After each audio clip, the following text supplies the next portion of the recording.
Hey, I'm Nick DiMatteo, and welcome to video episode number 56, or if you were just listening, season 3, episode 11 of Music is Not a Genre. Each week I take a release or several from my collection, I discuss them, I give them my take on them, I throw in some other interesting things, and I connect them to my music, and other things in the world. Thank you to everyone who has subscribed, who clicks, listens and reads and watches and shares.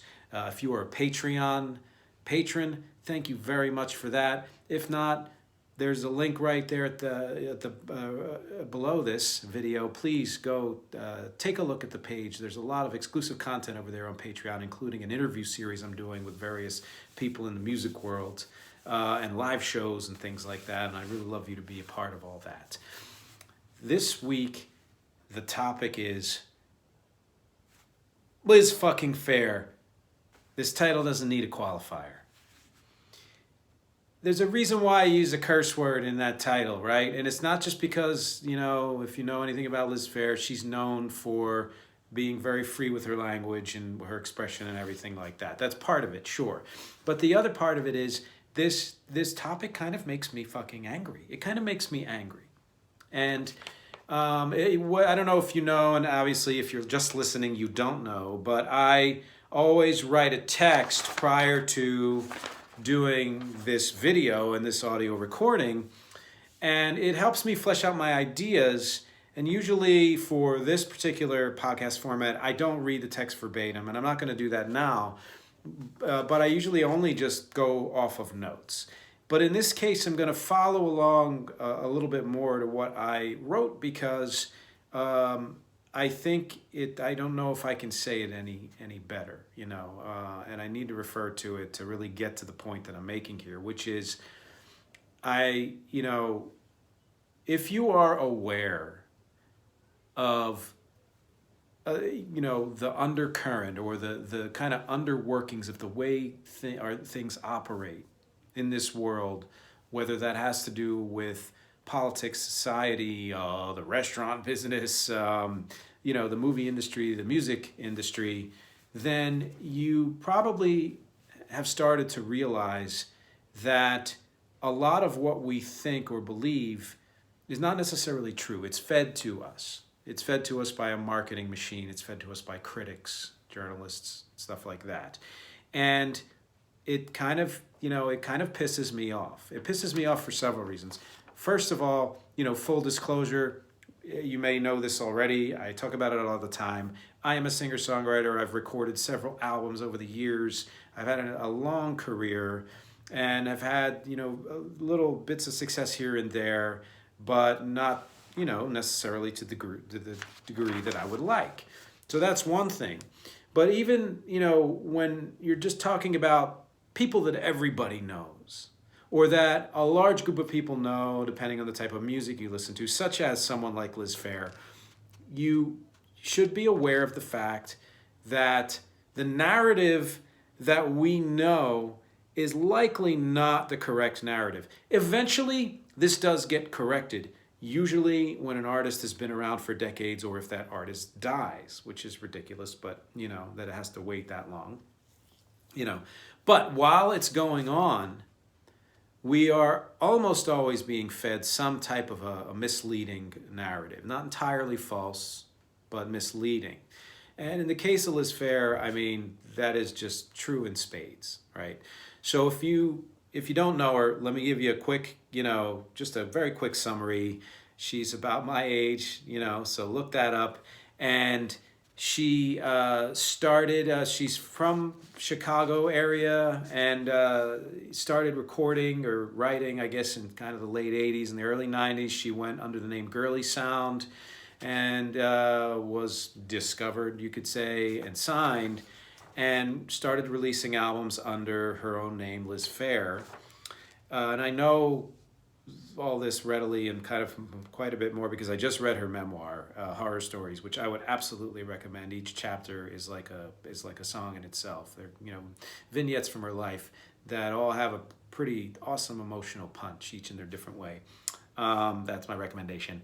And came out of the gate just fired You know, this album right here, if you're watching, I'm pointing to it. If not, it's the album called Exile in Guyville, and I will get to that a little later.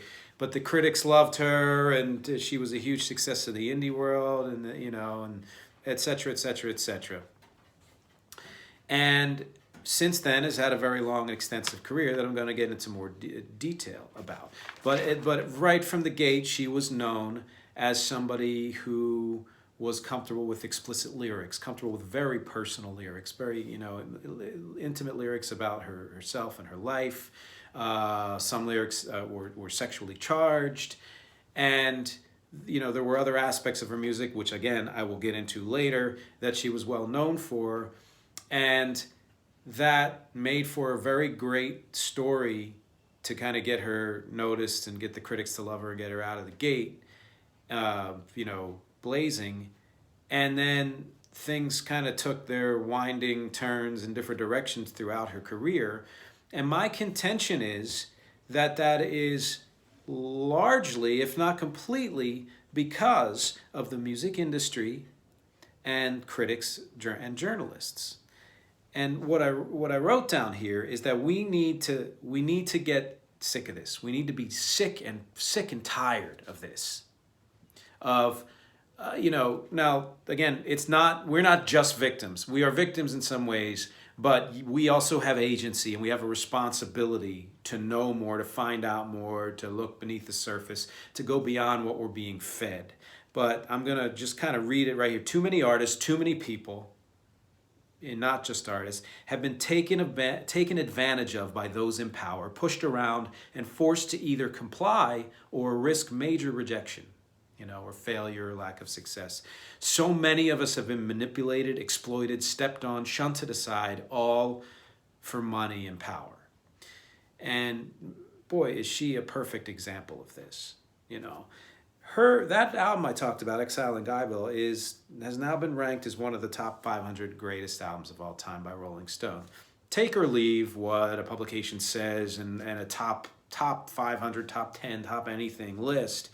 But if I were making a list, I'd put it on it. I think it deserves it. I put it actually more than just that album of hers on it. But the narrative would have you believe that she made this album and then she slowly kind of lost her way and faded and became somewhat of a footnote of, you know, early mid-90s alternative scene. That is not true. And if that's what you think, I don't blame you, because maybe you don't like Liz Phair enough or know Liz Phair enough to want to dig deeper. If you're someone who does, then you probably also don't believe that. So I don't know. I'm not talking to you, but I am talking to you. And what I blame, again, the industry, critics, and boy, I'm going to do a quick rundown of her albums, and you'll see what I mean by that. But it's not true. All right, that's the narrative we've been fed, and it's not true. I just listen. I do this, you know, every now and then I will choose an artist I respect and listen to their entire catalog, straight up to date, if they're still working, their latest thing, whatever. From the very beginning, as far back as I can go till today. And I just did that with Liz Phair, partly because of the book Horror Stories, partly because she is releasing a new album very, very soon, and I wanted to get caught up and kind of get ready for that. And it made sense that this was the topic that I would choose this week, because also, as of this recording, March 3rd, she's doing her first ever live stream concert tonight. I'm going to check it out. It'll be too late for you to see it. You know, she'll do more, and hopefully she'll do a ton more, because she deserves to be seen and heard by way more people than she has been. But, you know, in listening to her entire catalog, I've come away with one just giant impression, which is she's always been herself, always done what she wanted to do, and always kicked ass at it. It's this sense we are often told by critics, oh, you know, the sophomore album slump, or they go in a different direction and they're doing music that's just not them, and things like that. You know, they try to get too too technical or too polished, or they try to be too off the cuff, or whatever it is. We're always told things like this. And sure, some artists succumb to the pressure of wanting to do what the industry says or respond to critics because they feel like that's their only means of survival. And on a personal level, I understand that. I thankfully have not done that. But I know that many artists I respect have done that at times in their career. What I'm saying is she never did that. No matter how you see any release that she did through her career, she never said, I need to do this because somebody else told me to do it or do it this way.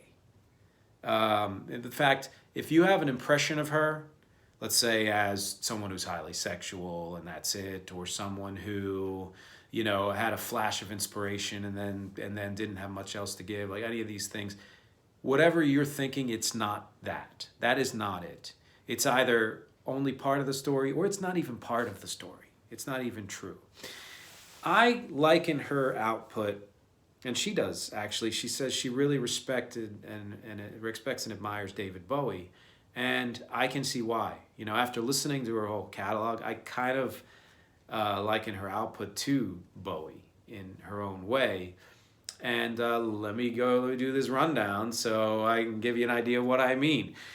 That first album, Exiling Guyville, like I said, very personal, explicit lyrics, intimate lyrics, you know, confessional in many ways, but the music was raw, had an edge to it, you know, and seemed like it was just tossed off. But it wasn't. There were very deliberate decisions made by her as an artist to make it that way. She even at the time was doing other things, or had done other things in her past, but felt like this was the thing she wanted to do first, and you know, as far as her major label debut, and you know, make that impression. But it was a conscious choice. It was, I'm going to be this person for this album and highlight these parts of myself or these parts of my story or the way that I create. And there's this, you know, history that each song on this album, Exile in Guyville, is a response to each song of Exile on Main Street, I believe, by the Rolling Stones. And whether that's true or not, that kind of garage rocky feel did, you know, infiltrate a ton of these songs. But again, well, not again. I will get to what's coming out of this idea of this being tossed off when it really was intentionally made that way, and every step was very intentional. And let's not forget how catchy the songs were, you know. So it wasn't just some rambling about, you know, sexual this and personal relationship that or history that. Whip Smart was her second album, came out a couple of years later. So that was 93. Whip Smart, I believe, was 95. Was kind of proof that she didn't burn out, you know, and like that's all she had to give. She had like this collection of songs and she blew it out. No.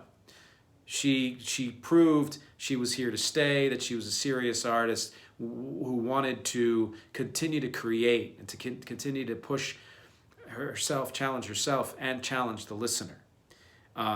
It had a little more tightness to certain compositional elements than Exile in Guyville, and it had some different elements to show that she was moving the ball forward, which is always very cool.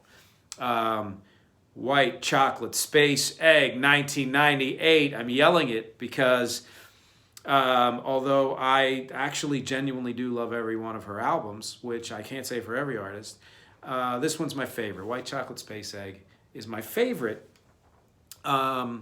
It is an absolute songwriting and frankly performing tour de force. I mean, she is the titan of making intimate and really quirky lyrics into catchy pop tunes, you know, power pop in some ways. Or she doesn't just settle for, I'm going to stick with confessional singer-songwriter mode, so everything I do has to sound that way or has to have a certain, you know, lack of edge or an attitude that way. She marries all these elements like they were meant to be married. And songs like, I don't know, Polyester Bride or Uncle Alvarez or Shitloads of Money, I'm pretty sure they're all from that album. You know what? I have the album right here. And let me check. We have Polyester Bride, Uncle Alvarez, and Shitloads of Money. Just three of many of my favorite songs off of that album. And I got to tell you, her guitar playing is pretty awesome too. I just read an interview that I stumbled across, and I'll explain when I talk about the next release. And it said people often overlook how good of a guitar player she is because she's not flashy and she doesn't shred and shit like that. Her chord voicings, her chords themselves, the way she strums and picks and all of that has a real character to it that only she has. And you can hear a lot of that on White Chocolate Space Egg. In fact, start with this album. Start with this album. If you don't know a lot about her, go ahead and start with this one. Or start with the next one. Her eponymous album, Liz Phair, came out in 2003, and it was immediately panned. It was immediately thrown to the wolves. Critics hated it, or at least wrote that they hated it, because in many ways they felt they had to hate it because it didn't sound like loosey-goosey indie stuff. It didn't sound like alt-rock. It was her doing power pop. It was her doing, at the time, it was, I forget, the skater boy, the woman who did that song. And that was, people said, oh, she's trying to sound like her. This was her wanting, again, to do what she wanted to do. And I remember getting this album, not knowing what to expect, and loving it. Like, it blew me away. There were songs on there. Extraordinary is my favorite, I believe, from it. But it's no less personal than Exile in Guyville or Whip Smart, or any of those. This is the thing. We are conditioned to think, but we also just think, because I don't know, we're humans, that a loosey-goosey kind of tossed off intimate sound where it's just somebody playing a guitar and singing means that the music has more integrity and it's more confessional. It's more authentic. And that music that is more polished and put together and produced and layered can't be authentic. It can't be more authentic, certainly. It can't be equally authentic. It has to be shallower. None of that is fucking true. And this is one of the things that really pisses me off as a listener and as a creator. How something is produced is an affect. You can take, and I've heard this done, and sometimes it's worked well, and sometimes it's cheesy as hell. You can take a pop song that is considered super pop, shallow in a sense, very accessible, and then do this intimate acoustic version of it. And somehow that's supposed to make it more meaningful. Listen, sound-wise, they all have different impressions, and that's great. Different production, different types of playing, like a different impression in general. I love that. That's part of the music listening experience. But I'm talking about substance and integrity had nothing to do with the affects of how something is produced. A little bit how something is performed, because the performance does shape the way a song comes out, of course. Certainly a lot in how something is sung. But even to some degree, even those are affects. And that because if somebody else covers an awesome song in a different way, it's still an awesome song, So the point being that the actual existence of that song and the substance of it, the integrity of it, is no more or less authentic or meaningful based on how it's produced. And there's a guy named Matt LeMay, who was a critic for Pitchfork, a publication I have never been able to tolerate. And back when this album came out, he gave it 0 out of 0 stars, 0.0. Made sure to put the 0.0 in there too. Just completely ripped it apart. He wasn't the only one, but he was the one who was most famous for doing that. Now, there's a couple things there. I looked him up. He has since not only backtracked from that, but explained the place he was in at the time. That he was 19 years old, really trying to make a splash by giving himself indie cred by saying, well, this doesn't sound indie, and she sold out or whatever. And has gone further and really, explained how now in his, 30s, he understands what a great artist Liz Phair is, and how she was really unfairly pigeonholed pretty much every time she put out an album, which is not just an artist thing. It is an artist thing, and it is an industry thing, and it is a people with power and money thing, but it's also a woman thing. I mean, if you think of somebody like Elvis Costello or Morrissey, or there was one other singer-songwriter I was thinking of like that has lyrics that are, quirky or more confessional or very kind of singer-songwritery. They can go in whatever direction they want to go in, and they have a lot more leeway critically in terms of the journalism of it, partly because they're men, and she, has suffered, more than someone, less than other women. But the point being, a woman in any industry is going to have a harder time than a man to this. They're just like a person of color is going to have a harder time than a white person, So listen, all I have to say is get this album and listen to it. Get Liz Phair, the eponymous album from 2003, and listen to it. Listen through to the whole thing and get your own impression. In hindsight, it's a blockbuster. I believe that all of her albums can be qualified that way, but in its own way, how it was able to merge that power pop realm, which is one of my favorites anyway, with her style of lyric writing and singing, and even stretching herself into new areas with new producers and new ways of playing and stuff like that.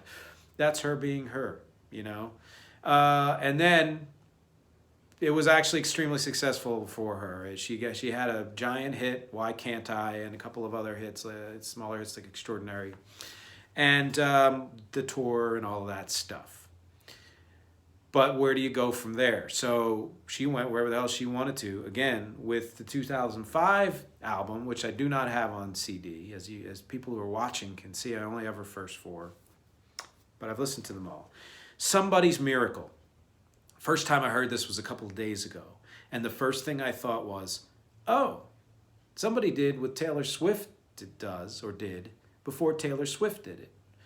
And look, Taylor Swift's extremely talented, prolific, and gets, I like how critical she is of her own work in terms of dissecting it and stuff like that, and being honest about the way she produces things, But, and she came at a time when, and in a part of the industry where, the countryside, that stuff was more accepted and tolerated and everything, but also she was new and younger and all of that, and there were, but let's face it, also extremely talented. I'm not really trying to make a comparison other than to say, at this point in Liz Phair's career, Somebody's Miracle should have been an album like Taylor Swift's albums.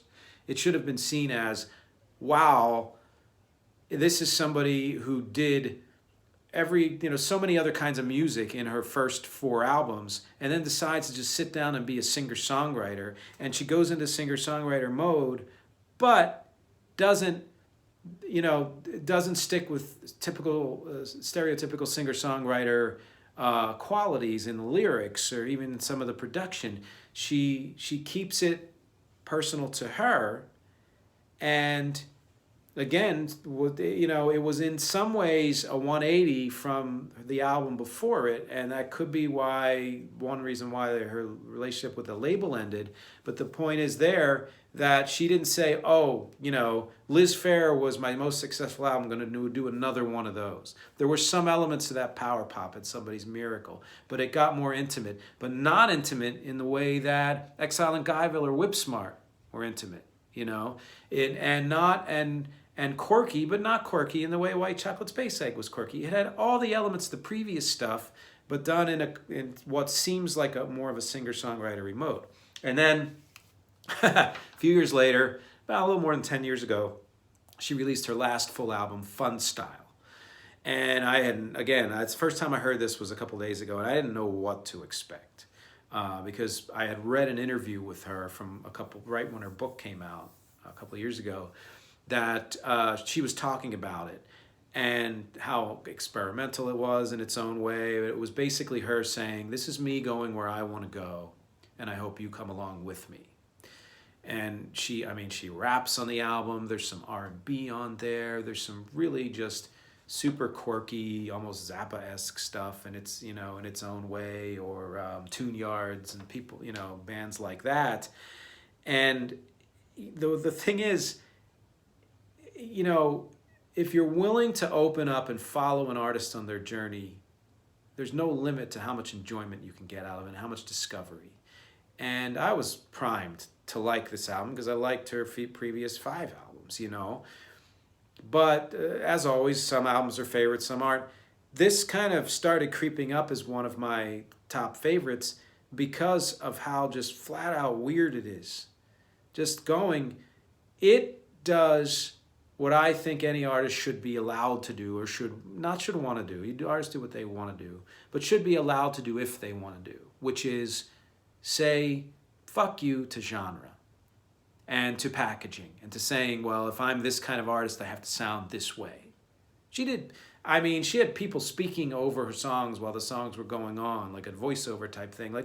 I can't describe it other than to say, look up Fun Style, and out of the gate, it starts that way. Just see what you think, right? In some ways, I almost suggest listening to this first, although, I don't know. Pick yours.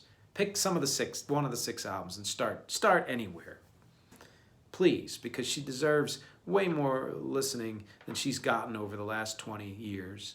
And should be a legend the way I said last time Matthew Sweet should be a legend. These people are victims of the industry in many ways, and we should respect our artists more. We should respect people more, but we should respect our artists more. Especially artists who just stick with it and just keep at it and continue to challenge themselves and try things and go back to their roots, whatever it is, or just have the kind of integrity that Liz Phair has. One thing that really struck me about that Fun Style album was that she was doing things that eventually became part of the pop mainstream. The kind of weirdness of songs like Chandelier and stuff like that. She was doing vocal things like that and lyrical things that were quirky that eventually the mainstream took on. She was kind of ahead of her time.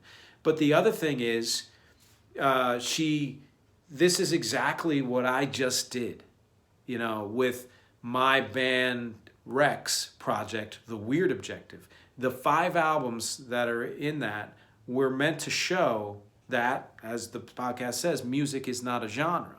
That if an artist wants to go in any direction, they should be able to.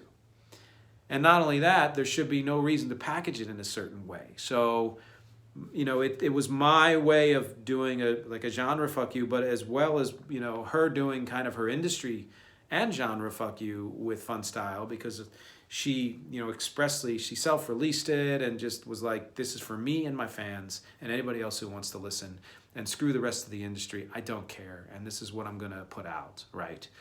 That's sort of what I did with The Weird Objective, in that no artist who is not super well known, or even ones who are well known, should be putting out a 32-track project. But I was like, yeah, I'm going to do that. And I'm going to ride it, And it's people like Liz Phair who inspire me to do that, and David Bowie and Prince and all of them. So I would love for you to go listen to The Weird Objective. There's a link below. Listen, mix the 32 tracks up, see how they go together. There's playlists on the page, the link that I put there. Listen certainly to all of Liz Phair's albums, or just start somewhere. I am so looking forward to her new album, which is coming out sometime this year, 2021. I can't wait. And I can't wait for the concert tonight. Do you remember Liz Phair? Do you remember what she was known for at the time? Did you know more about her than that? Did you think that she was someone who lost her way or faded? Or did you follow her and say, oh, she's still doing quality work? Do you know her hits more? Do you know her first album more, or anything? Are there other artists in your world that you feel have gotten short shrift because of how the industry has pigeonholed them, or how critics have talked about them? I would love to know about that. I want to know not just what you think about what I'm talking about here, or Liz Phair, or my music. What is comparable in your life to something like this, where you're like, that artist just worked hard for decades and should have gotten more respect or more recognition or more success? I want to know, because as always, my objectives here are music, conversation, and connection. Thank you, as always, and I will see you next time.